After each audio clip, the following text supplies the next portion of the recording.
Okay, Matthew, we're back. Everybody, go ahead.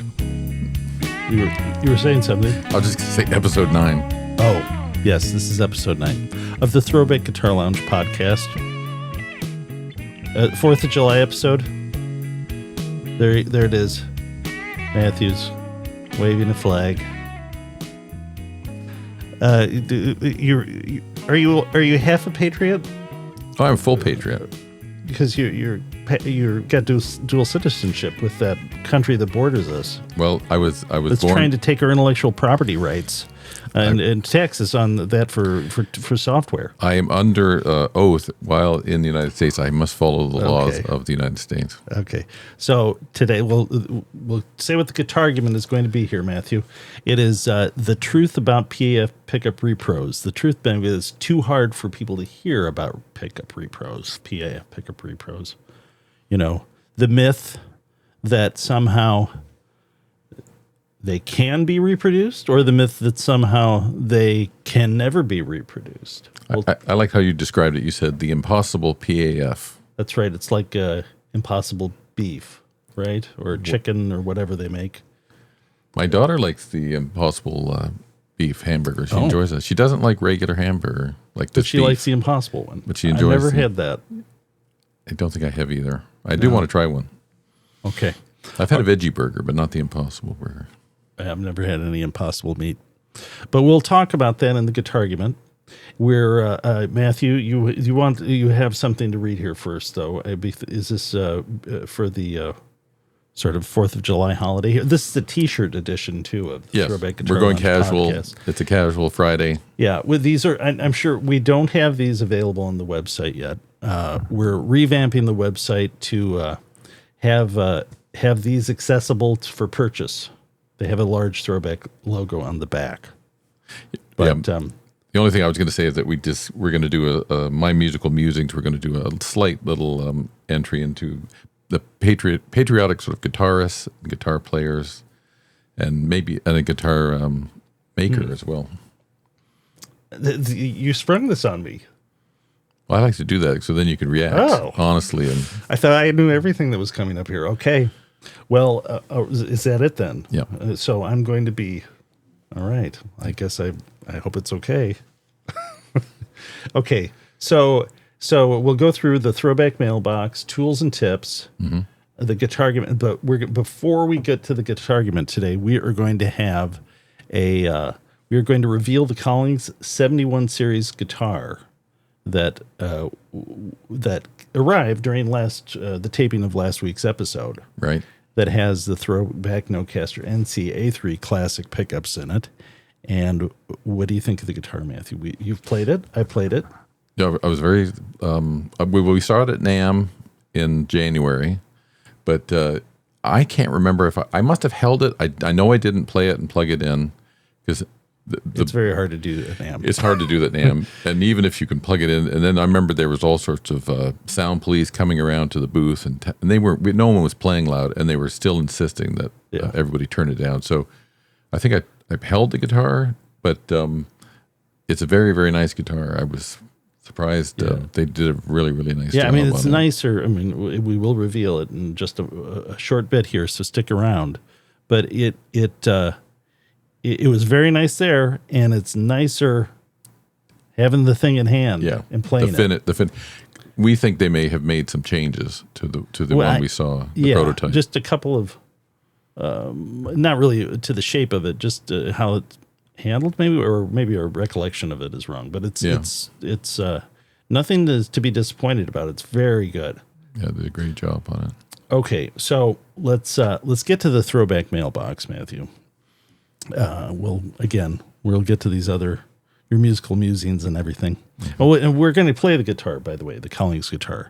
This will be our first foray into the live podcast guitar playing, and I've set it up so Matthew and I can play, and it'll be our first try at that. But hopefully that we'll meet with audience approval. You'll be able to hear the pickups and the guitar. Okay, so the ThroBak Mailbox. I'll just go over this briefly. Last week we did a little segment on whether or not the whether or not, we had viewer comments basically that seemed to make it sound as if they did not like your advertising radio ads, that it was too much. That's the way we took it. We felt, that's the way we may have been wrong about that. I think what they were talking about were just the series of the number of ads that come on when you're watching an episode, that they just midstream, they just seem to come up. So they may have been talking about YouTube ads, which will play whether or not we allow them. The only way to avoid YouTube ads in the YouTube world now is to apparently to get YouTube Premium, right? And then they're adless. But so we can't do anything about the ads. But just know that it is the we're not making we're not trying to ruin the viewing experience.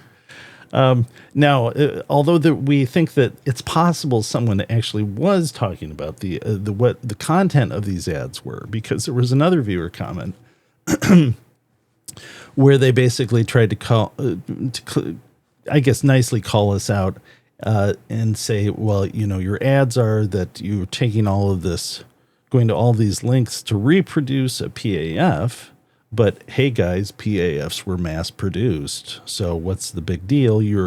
Why are you? What's so interesting about you taking great care to reproduce a mass produced item in the most finite detail? And the response to that is that it's true. P.A.F. pickups, vintage ones, were mass produced, and the complaint about P.A.F. pickups is that they are so variable, vintage ones, that one you like may not be someone else's cup of tea, and one you don't like may be great for someone else because they're so variable in specs that include coil winds, magnets, even the carbon content of the steel. So the whole concept behind us making this stuff, making repro, is that we take those variables and we make them repeatable by controlling them, so we can offer pickup models that you can rely upon today as a customer, tomorrow, and as long as we can get the needed parts for them in the future. And that includes machines and everything. Okay. So this is a little bit related to the Guitargument today, which is, again, over whether or not the impossible P.A.F. The impossible P.A.F. Pro is it, the hard truth about whether or not it can really be done. That's coming up. Okay, well, let's get to the tools and tips here, Matthew. This is you've got a tool and tip. Did you want to? Is this? Oh, that's right. Oh, you go first. Okay, we're ready for the. Yeah, sure. I'm ready for this. Okay, this is a very. Matt is gonna go ahead. Okay, all I have here today just to show, and we're not plugging any particular type, but just get yourself a little tackle box.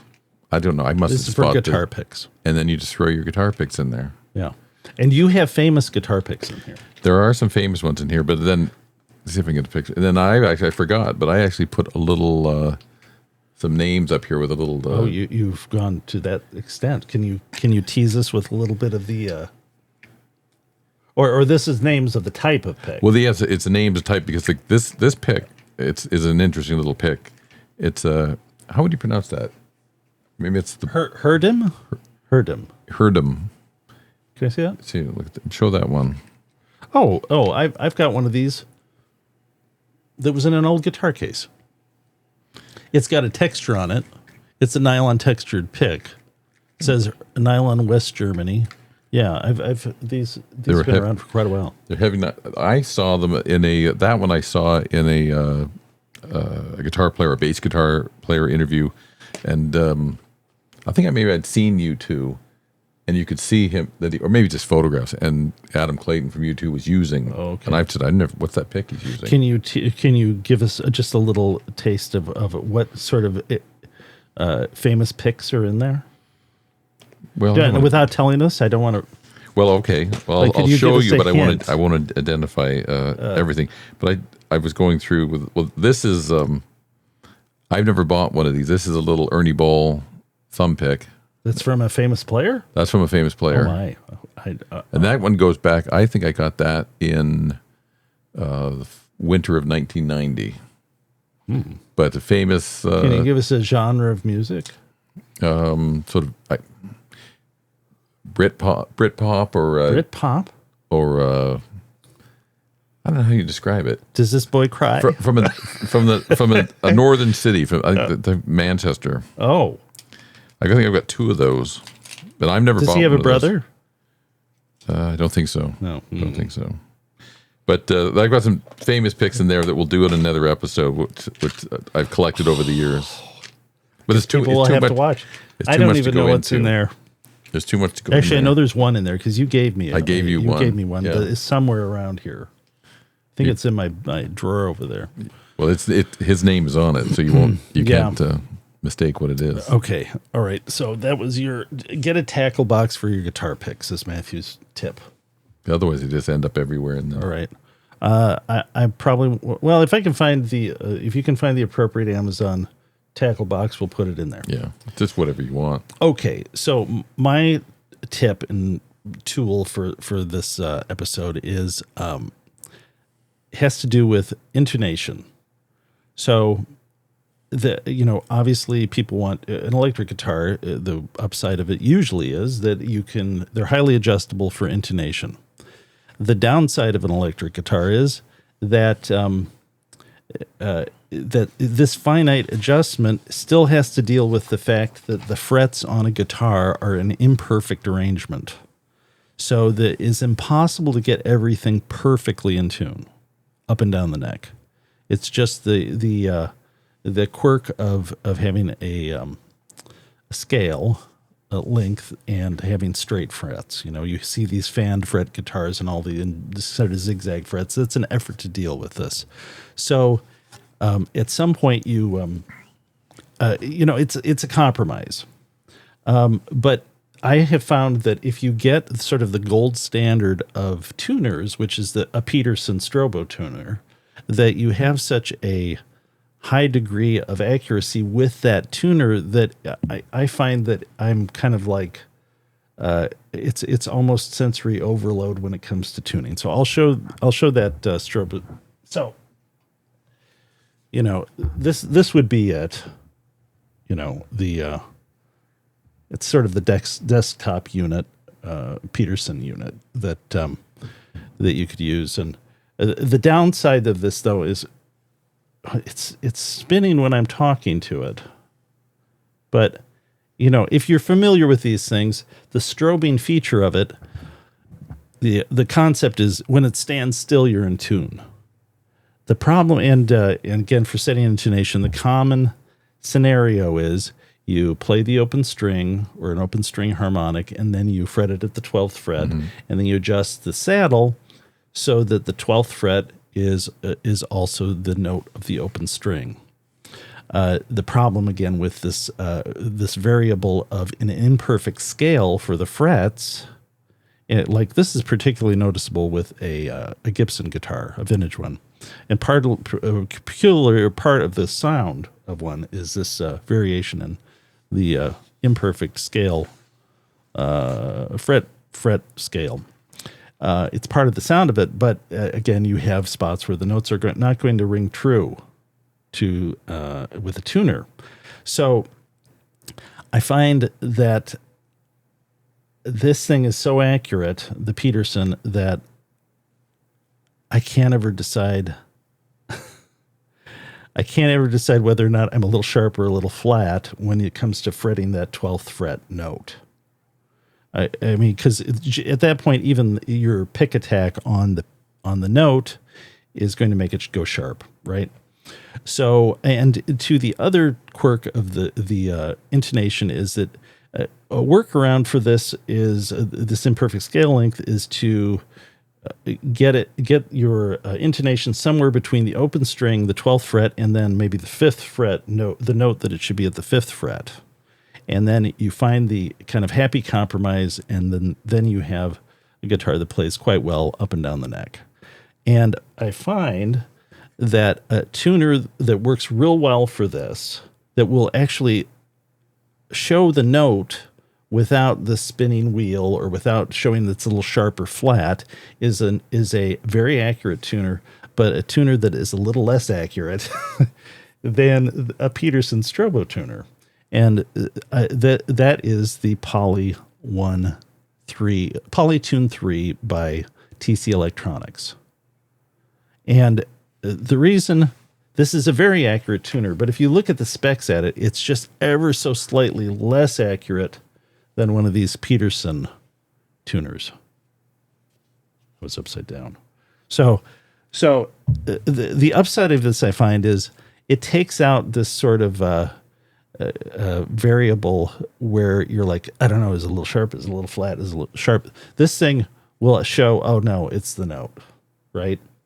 I don't know if this makes sense, but so you can this thing will signal, this tuner will, this Polytune 3, if you, let's say you're doing a high E, you play the high E open, you get the high E at the 12th fret, you get the fretted 12th fret note in E, and then you fret at the 5th fret for an A. Okay. Let's say that A is a little off. You can tweak the intonation just enough to where all of those show that they're in tune with this, whereas it would not.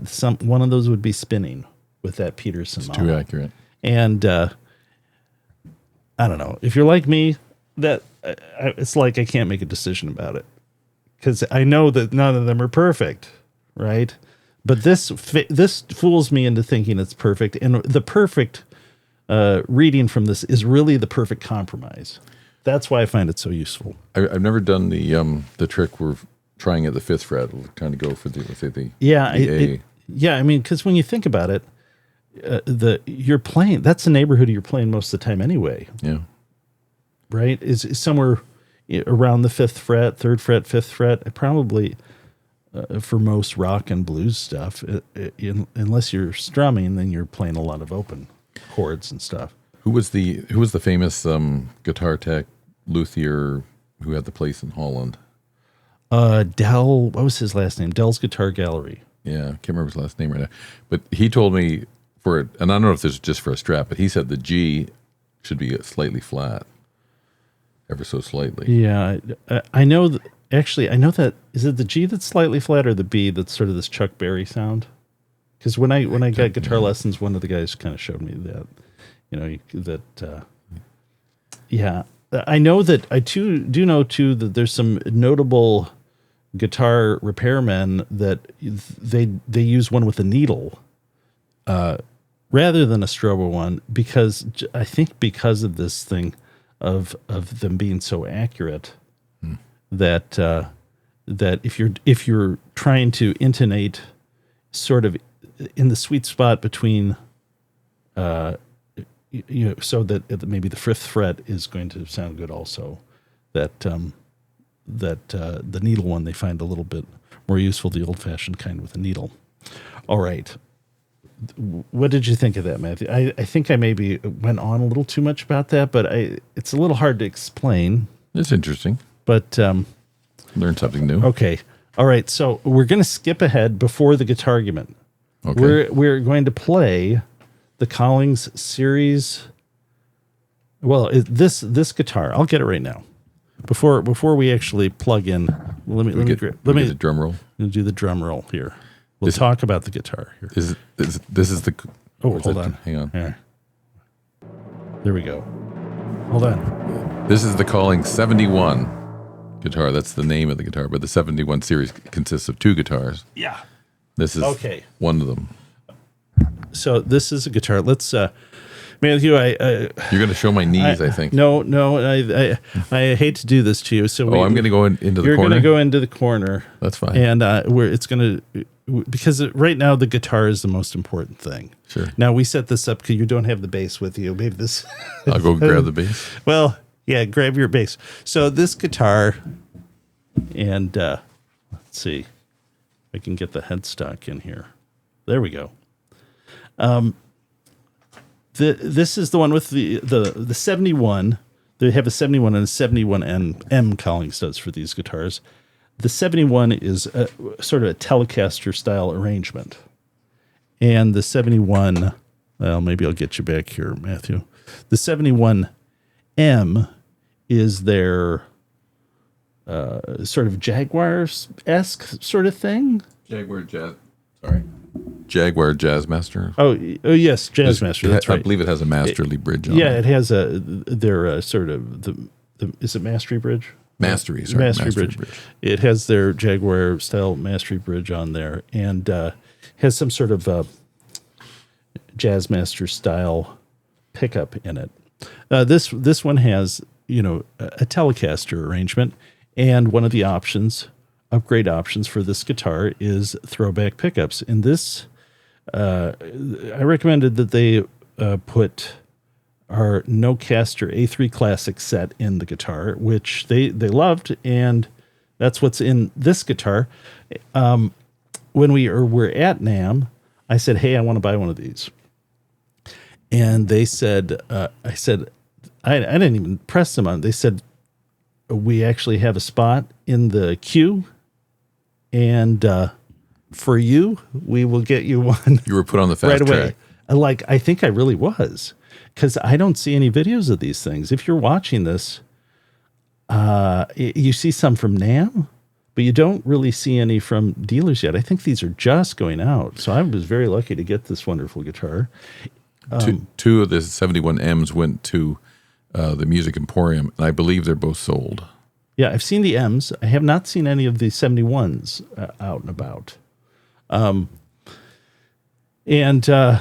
Anyway, so this has a Nocaster A3 Classic set in it. It's a the way I would describe it is a little less twang than a Telecaster A5 style pickup, and the A3 magnets make it so it makes it harmonics jump out of the guitar a little better into the pickup, because you don't have quite as much magnetic drag on the strings, which was particularly important with a Telecaster or a Fender or Strat style pickup where the poles are rod magnets.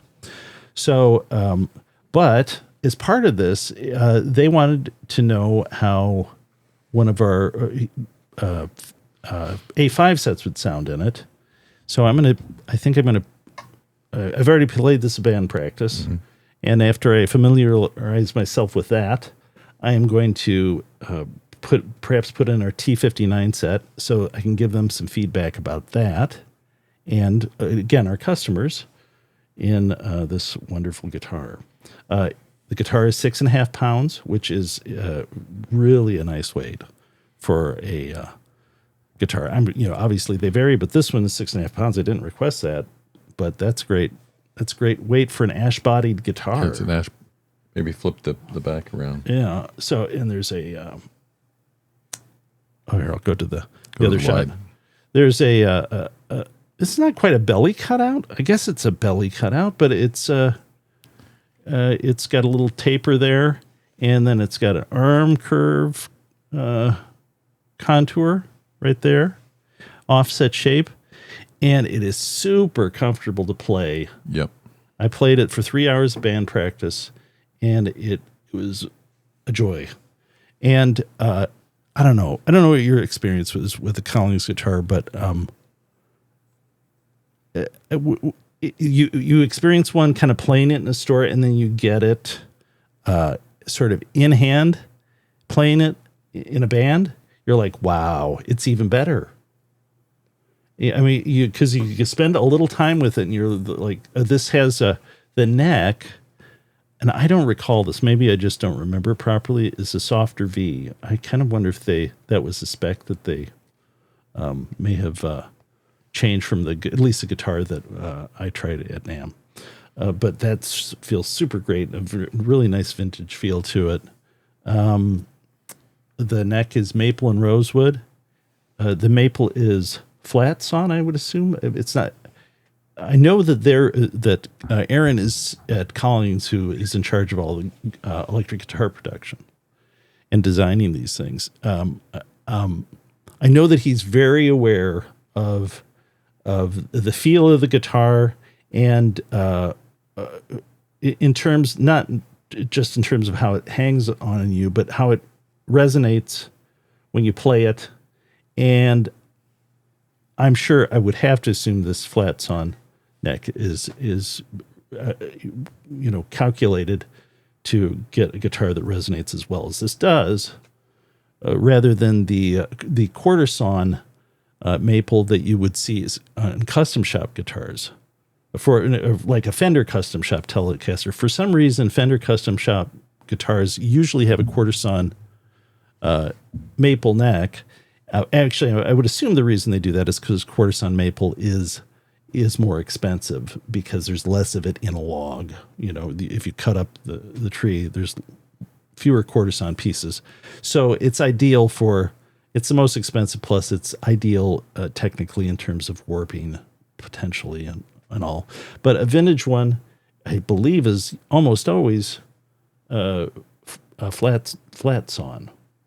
But that difference in how the grain is oriented changes the resonance of the neck, and in turn the feel and resonance of the guitar. And I have to believe they've taken that into account with this. So, but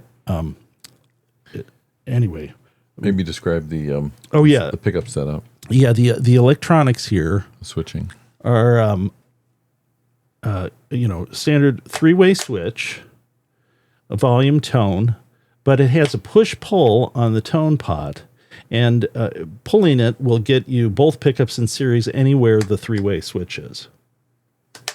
And that is a really cool addition. In fact, I haven't mentioned this, but the sound of that pulled reminds me of sort of a very distinctive Jimmy Page tone you get, particularly when you hear them live. And maybe it's because I know he had one of his Les Pauls modified with series parallel switches. But anyway, we'll hear that when we play it, I think, perhaps. I'll try to get through all the positions of this. And am I missing anything here, Matthew? Is there? Oh, maybe show the bridge. The bridge is cut down on the side. Yeah, they have... Collings has made their own bridge there, and it's trimmed down so it's a little more accessible to play. You don't have your pick running into the edge of the it doesn't cut assembly. into your hand. Yeah, but it's not. It doesn't seem. It seemed. Oh, I did notice this too. There's holes for top loading the strings on it. Oh, really? Yeah. Oh, I didn't know that. Yeah. I noticed that. So if you were of the crowd that wanted kind of a top-loading 59 era Telecaster setup, you could do. It appears you could do with this because it's got the holes. You see, right there. Nice. Yeah, and anyway, and then talk about the pick guard. Oh, the pick guard. The pick guard is very expensive, but it's worth it. Both of us feel it's worth it because it's such a cool look for the guitar.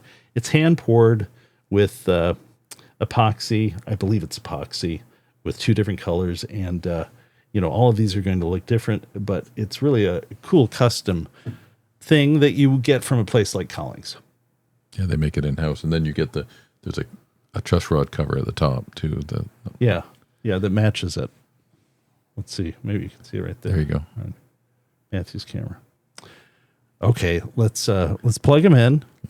Let's see and we'll see if we can play something here.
Okay.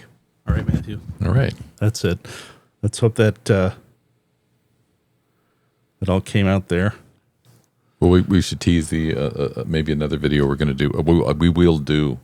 Oh yeah, a full video on the guitar. Yeah, and Collings 71. Yeah, and well, that'll be coming up. But we wanted to show this in the podcast for anybody that was interested about it. Yeah, but we'll do a video specifically about this guitar, and I guess we'll be able to show in the video. We can show both types of pickups that we're going to put into. I need to kind of craft the two, maybe two versions of the guitar with the pickups into an edited piece. But yeah, we're going to do that. Okay, so let's get on to the Guitargument here, Matthew. All right. We'll put the guitars away. Okay, we're back. All right, Matthew. So the Guitargument today is, the truth about. Let's see how the truth about P.A.F pickup repros. This is a topic of videos. There's videos out there that say you can't make a P.A.F repro. It's a fact as clear as the sun coming up every morning. They were made in this period of time. No more. You've just made my argument. It's folly to. Thank you. It's folly to even make that claim. And so we're going to argue that. Right. Is the P.A.F impossible? Is there an impossible P.A.F? And again, when we say P.A.F, we're talking about the acronym Patent Applied for P.A.F. Right. This is the for the original pickups that had the original decal, not some iteration afterwards, in which someone put a similar looking decal on the back of it to fool. I don't know, but anyway, we're going to talk about the actual pickups themselves. And Matthew, you are going to do what? I'm going to argue that yes, it is impossible. It's impossible, and I'm going to just tell you you're full of it. Probably. All right. Well, unless you can convince me otherwise. So we're going to do 5 minutes of this. I'm already okay. Let's go. Ready? Right now. Beat. Okay. It is impossible to make a vintage repro in 2025, and the reasons are I'm going to go through 4. And the first one is that the materials are no longer the same. The same. You can't get the same materials. It's unobtainium. The unobtainium argument. You've already fallen into that trap. Okay, let's hear it. And then, so things, the wire isn't the same. The magnets aren't the same. And there was just, the process today are now, how do you know consistent. they're not the same? Well, you gotta let me finish. The processes are that make them today are too consistent. Back then, things were variable, and they didn't have the controls that we have today. So all these little things are lost to history. The second point is that we've forgotten how to make things poorly. Yes, exactly. We've gotten too efficient. The old concept of slacking off is all done. And secondly, the issue is like these pickups over time have aged. The magnets have degaussed, if that's the right term. I'm using it properly. The magnetism of the Alnico pickup magnets have gone down, so they've come into this nice area where everything is aged and everything is settled. Okay, so well, keep going. All right. I don't want to interrupt you. Then the inconsistencies of the way that they were made, they were done by people who really weren't trying to make something. They were just trying to okay, this is what we're deciding we're going to make. Here's what the specs are, and then they would change things a little bit over time. So it's the magical. It's now that you can't reproduce random magic. Right. Yeah. That's it. And then the other argument is that the fourth argument is that there wasn't one original P.A.F. There was many. Yes. And you just can't reproduce all that okay, stuff. So Matthew, correct me. So let me have it. Come on. Okay, so human beings are capable of complicated things, right? Figuring out complicated systems.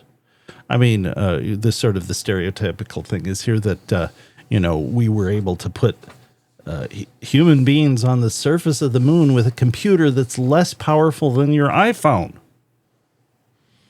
Right?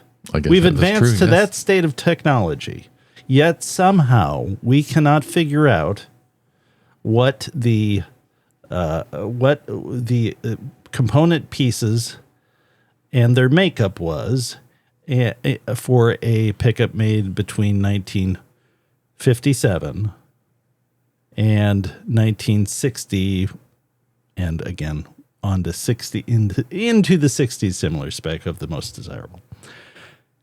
That's just an impossible thing to do. We have people that literally have made it their life's work to duplicate the Stradivari violin.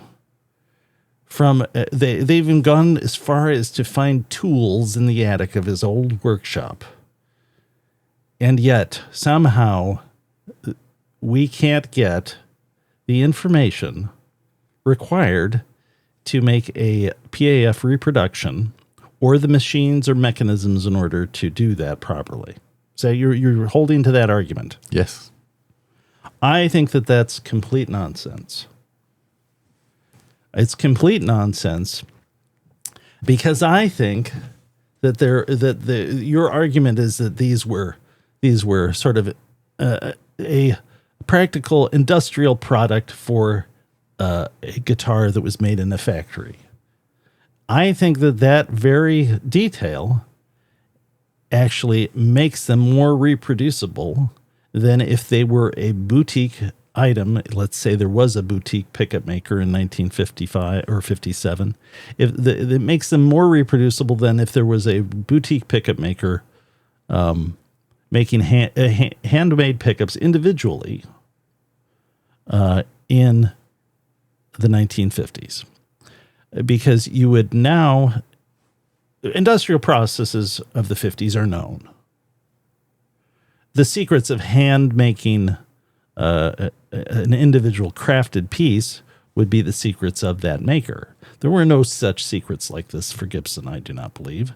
The component pieces of the pickup were made by suppliers that made them to Gibson spec. Some of these specs are knowable in terms of, well, actually all of them are knowable with I won. Just getting started.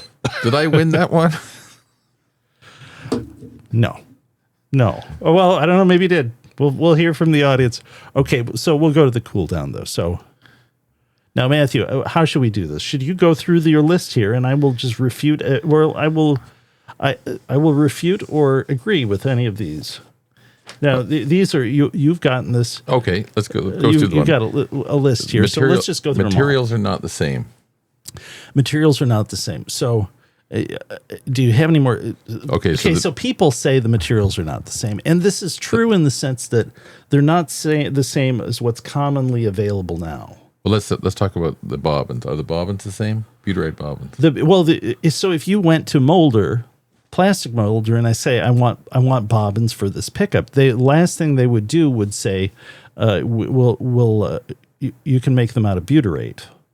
They're going to assume that if you go there that you're looking for, if you don't tell them otherwise, they're assuming you're looking for the best part in terms of specifications mechanically and economy, and also the visual look of it. And butyrate would be your last choice for that as far as plastic goes. And so much so that the last batch of butyrate, actually the last two batches of butyrate I had to purchase, I had to locate. It's kind of considered it's not as widely used as it once was. It's not quite an obsolete material, but it's there. The specs are known. It's not impossible to do, but a lot of people don't want to put up the time and effort involved to do that, or the expense. Is there a difference in the size or the type of the bobbin or the material? Oh, yeah. Well, that's all knowable. Yes, you get an old one. You find out, you bring that to your plastic molder. They will take that original part, and they will actually calculate. This is how they made ours.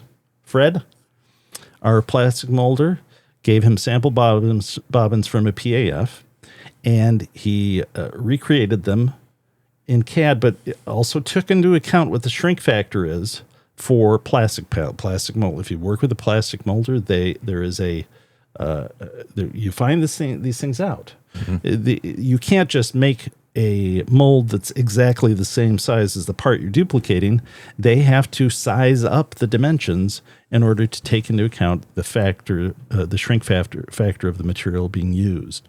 And that's very specific for butyrate. So it's like you have to start from the beginning to get the final product correct.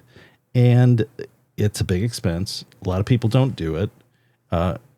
And those that do, may not have had the advantage of actually working with, visiting the place that was going to make the final part, like we do with our parts, because this is, again, why we have our stuff USA made. Should we talk more about materials? How about the wire? Okay, the wire. You will hear all sorts of stuff about the wire.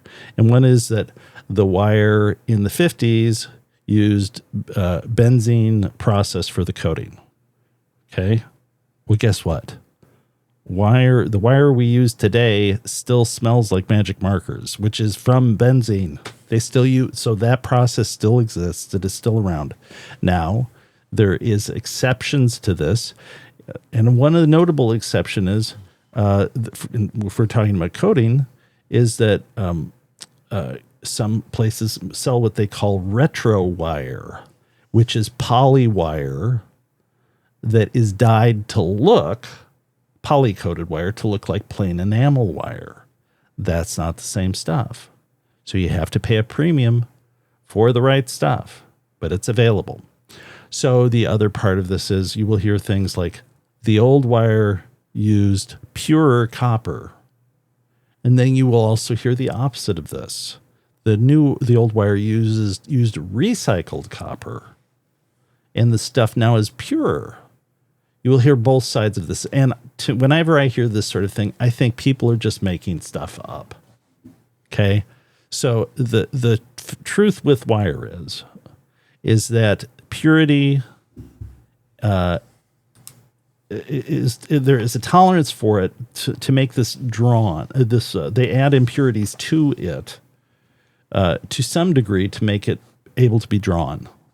There is a variation a little bit between manufacturers and in the ohms per foot of the wire, and that is partly a function of this variability. That variability was present in the 50s. It's present today. You just have to make sure to buy the wire that has the full range of ohms per foot, which we do. A lot of 99.9% of people don't, picket makers don't do that because it becomes an annoyance, because you now have you have wire that is more variable bobbin to bobbin if you don't sort for it. And since people want very consistent specs, they don't. The individual maker does not like this very often because they're usually winding from one spool. That spool's done. They get another one. We don't do that. We sort for it. We repeat the process. We repeat the variable of this ohms per foot variation. But again, we control it. We make it repeatable for specific models. We build it into the specs of each pickup individually. That's why we are able to offer multiple models that satisfy the needs of everybody. How about the Alnico magnets? Alnico magnets. They're not the same. They're not the same. Okay, so I don't know where to go with that in the terms of, if you're ordering magnets, which we do, from the same manufacturers that made them in the 50s and 60s, that still have these formulations on file, that still have the same heat treating processes and machinery for it, and actually still have what they call the melt record for these old formulations, where I've seen the melt record. They actually break it down into the stick, the consistency of the metal rod that they use to stir the mix, because that eventually becomes the part of the mix. The melt record is very specific. It's not a mystery. It's known. It can be recreated also from a vintage example or from records that still exist. That's how ours are made. Combination between those two for what we offer. And when you hear this, that the magnets can't be reproduced, ask them if they're making their magnets in the USA. And the answer will be no. And the reason it's no is because very few people want to pay the price for it. I've talked about it before, but we're talking about a factor of 20.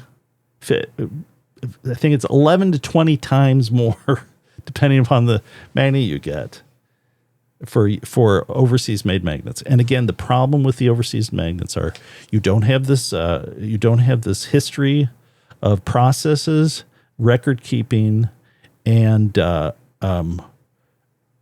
processes themselves, just the heat reading is a real factor in how the finished magnet sounds. So yes, that's if you're hearing that from anybody, you're hearing it from someone. If they have any knowledge of it, it's going to be someone who's not is making pickups. It's going to be someone who's not buying USA made magnets.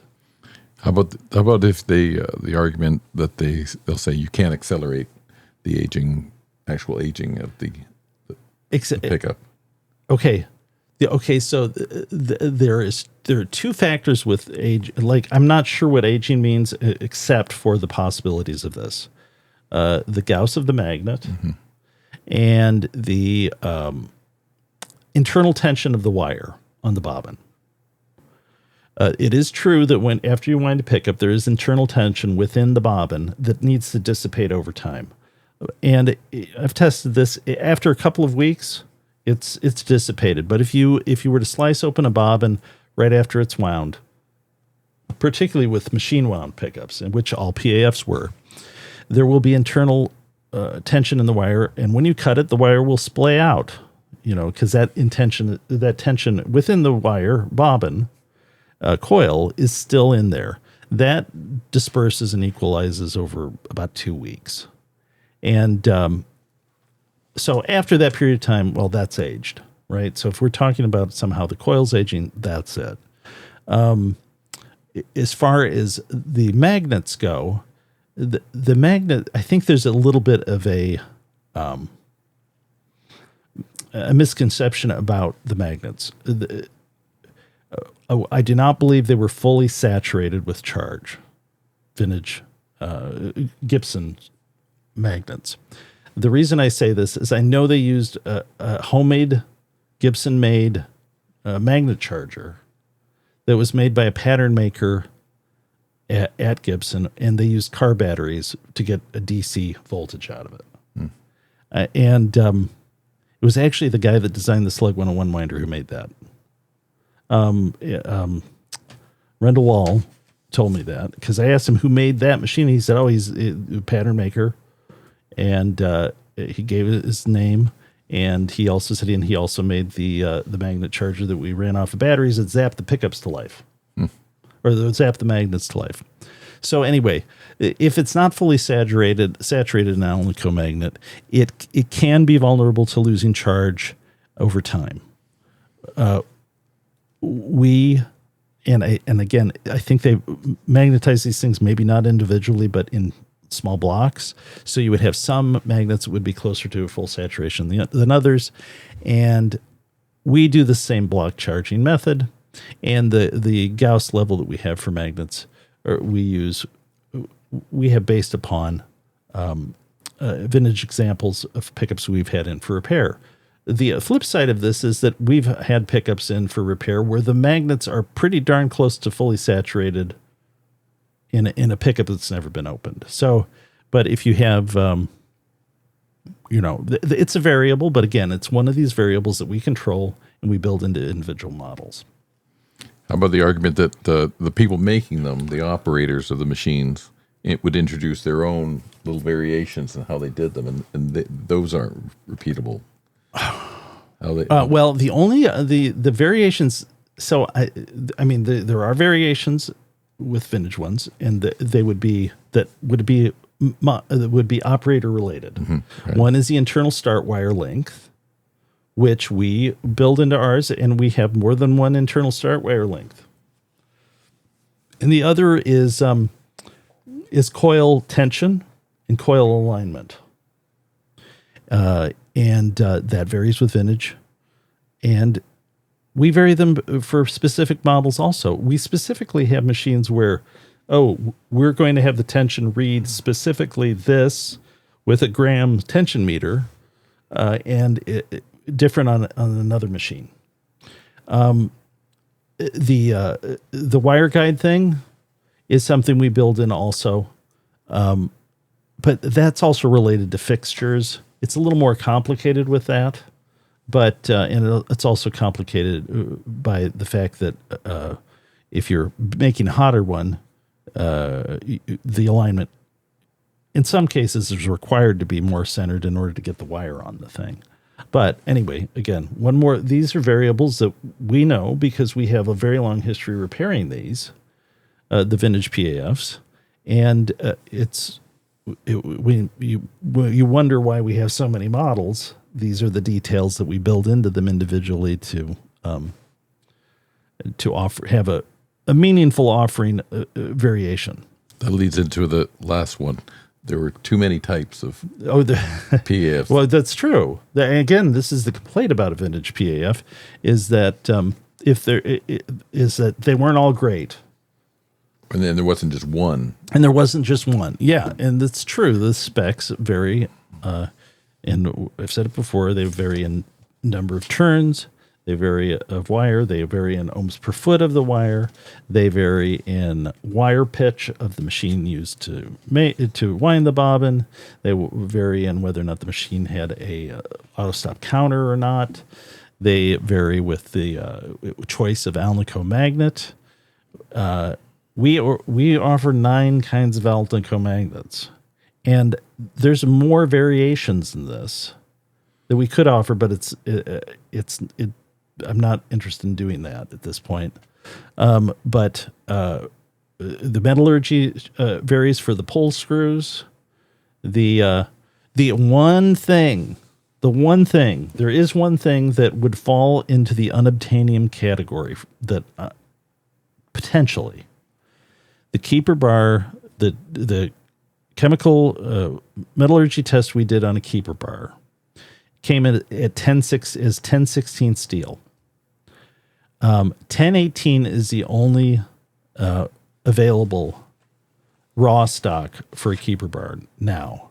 But the interesting detail of that 1016 spec is that 1016 and 1018 metallurgy specs cross over. So you could have 1018 steel that if you do a chemical analysis of it, it comes back as 1016. And you could have 1016 chemical steel that comes back as 1018 because there's crossover of the specs of the metal composition of it. So it may be 1018, the old stuff. It's just the test that I did not want to destroy another keeper bar to see if it's at 1018. So, but that's the one kind of question mark.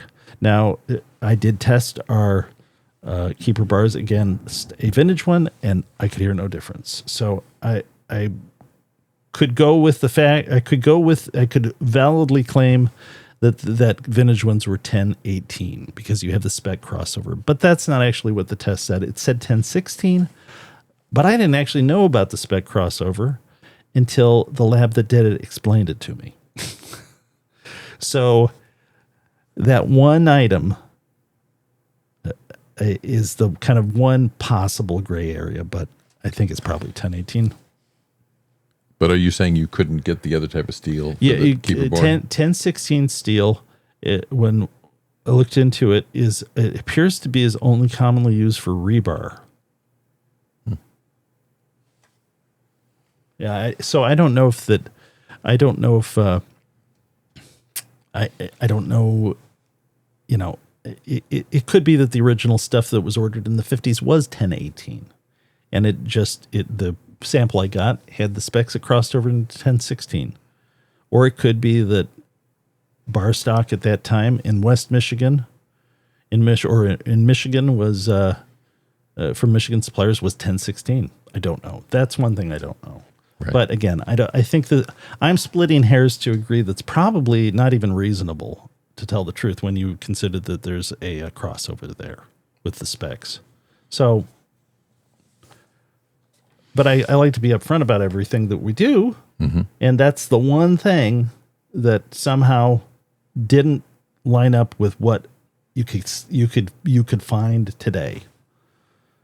Another example is but this is not an example, but this is an example of the sort of the level of specs that you have to look into for this stuff. The nickel silver required for the base plates is what's called half hard.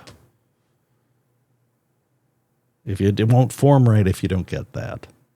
Anyway, all these little specs you don't know unless you get the parts made yourself, and if you have them made in the U.S., you can talk to the people. And they'll explain. Well, they'll explain to you. They might act like you're nuts for wanting to know. But is there more? No, I think you covered quite. That's all my point. So, oh my gosh, I went on forever about that. Okay, all right. Well, I assert that yes, obviously you can reproduce them. Oh, and we didn't even get into the fact that we have all the machines that made these things to begin with. That's for another guitar argument.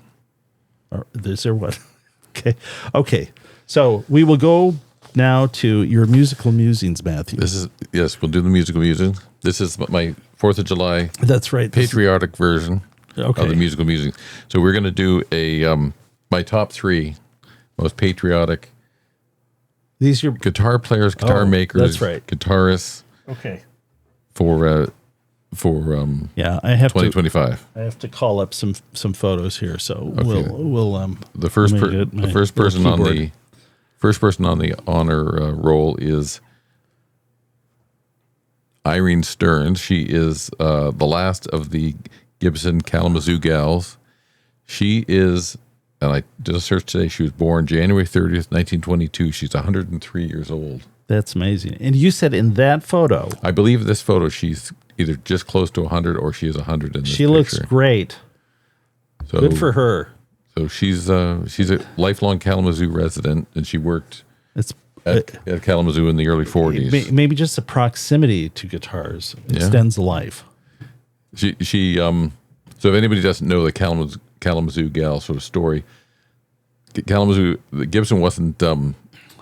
They didn't really say they produced guitars during the war years, during World War II, but they sort of hid the fact that they women were making them. Yeah, they felt that the people wouldn't buy them. Is that actually why they didn't tell anybody? There wasn't any sort of reason that they were supposed to be making something else? They were making other things. And a question I don't know, because there is a documentary on it, there's a book on it, but what I've read is that they felt that they wouldn't sell if they knew that women were making them. But these are now the most collectible of those era of guitars. And is it that people only clued in much later?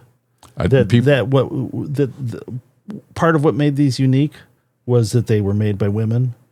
Yeah, they did. They had to investigate it. People did some sort of sleuthing around to figure out what was going on, and they first of all, they didn't really admit that they made any. Then somebody got a hold of shipping records, and they shipped something like 25,000 between 42 and 44. So they kept the guitars being made, and you probably know something about these. Did these guitars didn't have metal truss rods, did they? I don't know if they did or not. I know that some of these, I don't know if it's from this area, that some of these have mahogany tops.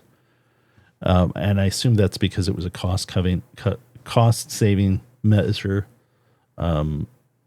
because I think spruce was maybe a little more desirable than mahogany for whatever war applications. Although I know that they made landing craft out of mahogany, and that I think the guy that started Chris Craft started by bought a large quantity of mahogany that was left over.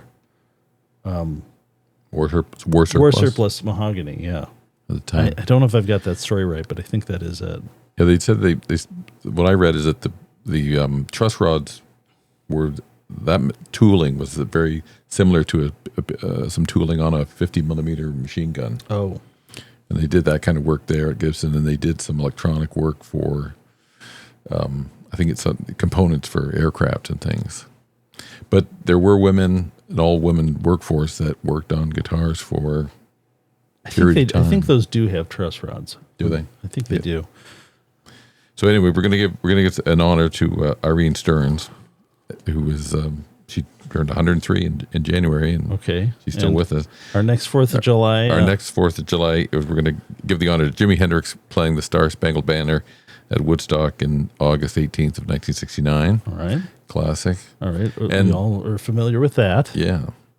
And then the ultimate patriotic guitarist goes to Michigan's own Motor City Madman, Uncle Ted, the one and only Theodore Anthony Ted Nugent. And he's in this picture. He wanted a picture of him with his flag guitar. Yes, but he's also holding a diesel fuel additive. Okay. Does that make your truck more efficient? I don't know. I don't know if it makes it more efficient, or if it keeps the fuel from gelling in the cold, or if it makes it blow more smoke. I'm not sure what it does.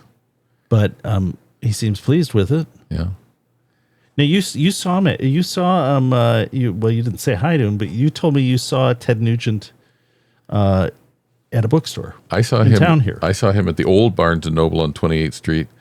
I did a double take and said, "Is that Ted Nugent?" He was decked out in camo gear, and I didn't say hello because I was. You still saw him? I did see him. I should have stopped and said hello. That's not like me, because usually I would sort of stop people. I could go through my list of people. What did you say? I said you still saw me. He might have been invisible in a camo gear. In a bookstore. Yeah. Well, and then I asked somebody else. I mentioned it to someone else, and they said, "Oh yeah, no, his son or daughter swam on a team, and he said he comes to all the swim meets." Okay. So they said, "Oh yeah, that was him." I have a friend from high school that went to one of his hunting camps. Really? Yeah. Down at his place in Jackson? Yeah. And Ted Nugent, for me, was one of the, my sister had the album, and I listened to that over and over again.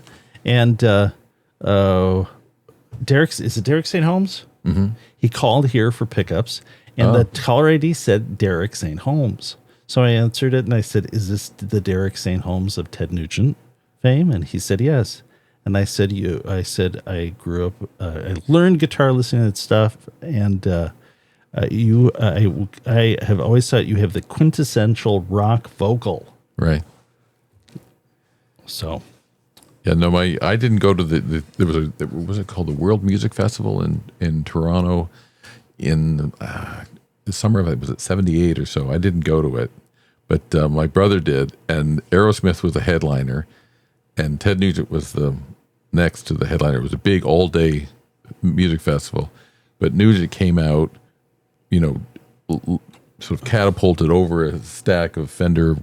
What was he? Those big, tall. What are they called? Showmans. Dual Showman. Is it Dual Showman? They were the ones from the 70s. Yeah, the highest. But he came power ones. He came flying over in his loincloth or his buckskins and. But he put on apparently a great show. Aerosmith came out late and were not in any condition to perform, and everybody was not happy. But I think Nugent kind of stole the show because he matched, I think, the energy level. All right. So so this brings us to the last part of the your musical musings. This is a new segment. We started. We're gonna call this. This is the Meijer Thrifty concert review. You have an interesting hack on how to listen to live music for free. Yeah, I was trying to go to a concert, but concerts are too darn expensive. Like Chris Stapleton came to town here, and it's hundreds of dollars. Well, $150 for the top nosebleed seat. So the Psychedelic Furs from way back when in the early '80s were playing Meijer Gardens. You do have to kind of step down your requirements as to like what level of act you're going to listen to for this method to work, though, right? What's whatever's playing over at this venue. This venue is just local here in town. They have an amphitheater. They're well known in the country for having a sculpture garden. Okay, I've interrupted you, but you're going to give the strategy here for anyone else who might want to do this. Now you're going to give it away, though. You might clog the parking lot with other like-minded people in West Michigan. How many? Well, maybe.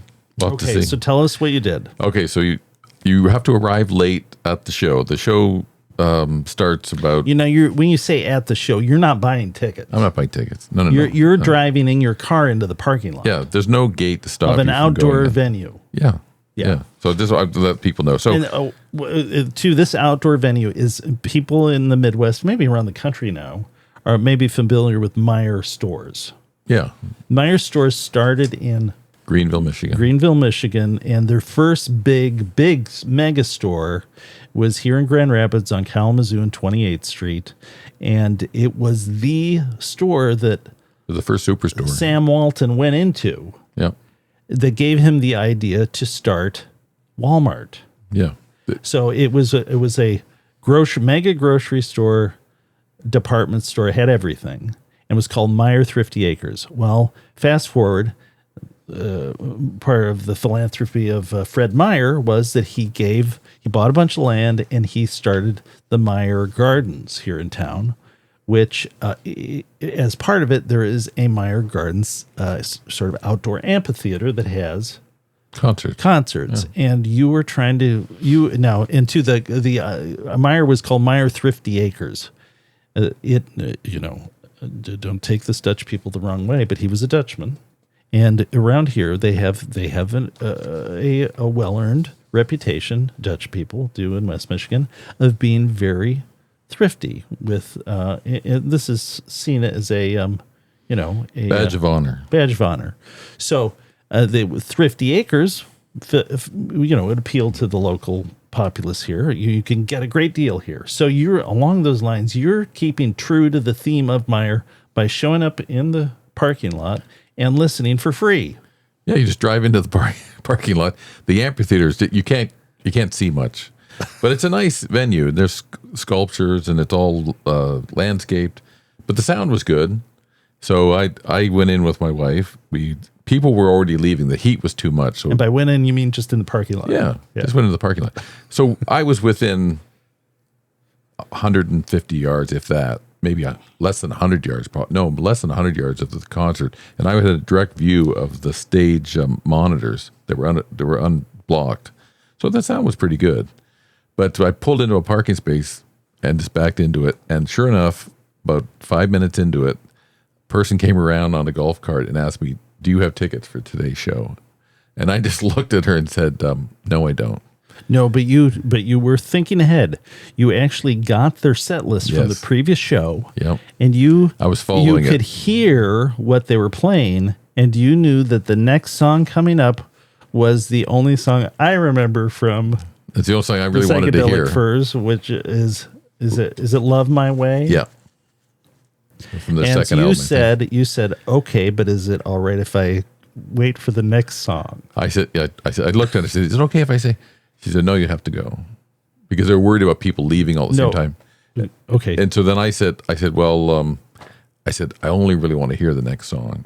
And I said, can I stay for that? And she said, sure. And then I said, thank you. And I said, I'll be gone before you come back. She was making the rounds. I wasn't the only one, I think, doing this. Did you ask her if she was wearing earplugs? No. She didn't pay for her ticket. She didn't? Yeah, maybe she's trying to. And she's just driving around in the parking lot. Yeah. I didn't think of that. Well, I guess she was doing her job. I can't blame her for that. But I looked at her for a second. I thought, I got to tell her the truth. I can't fudge this. So if I'm going to get busted here, I'm getting busted. So she was nice enough. She said, yeah, you can stay. So we stayed and just listened to that song. And I guess looking at pictures from the show. You recorded some of the song too, didn't you? I recorded. Are you going to be able to play that now? So if you hear silence, we'll just play a little bit. It's because we've gotten demonetized and we've been given the choice of as to whether or not we want to share the little pennies that might come to our way with Psychedelic Furs, and I don't want to. Okay, so we'll just let it rip and we'll see what happens. Let's see. Okay, let's just give a little break here. Let's. Oh, wait. Okay, that's enough. That's fair use. That's fair use right there. Okay, that's pretty good sound for not paying for a ticket. Matthew. I know. It was pretty fun. So that's my little. We've seen people there. So we've had people that have been that have been performing there. Mm-hmm. That have been here. So that we had the guitar player for War. They were performing there. He came here. He had a Stonebender. Nice. I think he wanted to get it checked out or something. But he came in, and I actually asked him the guitar part to show me the guitar part because if you listen to Lowrider, if you listen to it, it sounds like someone who doesn't know how to play guitar is just like thumping around on it. And he showed me. I was right. It's this weird sort of dissonant progression. And who else? We went out there to give a overdrive boost to I forget. That was that was years ago. That was one of the guys that was in was it one of the was it which show was that? Oh, I don't remember now. I can't remember. It was a woman. And I don't remember. Was it the one that they reunited this summer? Is it Rilo Keeley? No, I don't know. No. I saw Steve Miller because Jacob Peterson was playing guitar for him and got his tickets to that. And saw Steve Miller there and what's his name open for him? Has the B-Bender guitar. Marty Stewart. Marty Stewart. And that was great. There's someone else too. There's somebody who called us, I think, a couple of years ago and gave us tickets. That was a tech that worked for the Band of Horses. Oh, okay. Did Paul go to that? I think Paul may have gone to that. No, it was just two. Did you? I went with my daughter. Okay, well, if we can't get free tickets, there's always a parking lot. Yeah. For the Meijer Thrifty concert. Very crafty, Matthew, and this gets such viewing. There might be clogged parking lot with other people, like-minded people now. All right. Is that it then? I think that's all I got on my lists. We're gonna go. We back? We're back here. Okay. We already did the guitar. Yeah. So we again, wonderful guitar there. All right, so Matthew, we've gone a little over. This is again episode 10. The next one will be in double digits. No, this is episode 9. Oh, sorry, 9. Next one will be 10, double digits. Can you imagine that? We've hit another milestone. We'll have to celebrate in the numbering of these things. Okay, enjoy your 4th of July. Thanks for watching. Oh, Matthew's got his flag there. Let's. What could you do more than having that flag than to have the ThroBak Guitar Lounge theme song playing and waving over in the motion to the music? And happy 4th, everybody. Okay, thank you all for watching.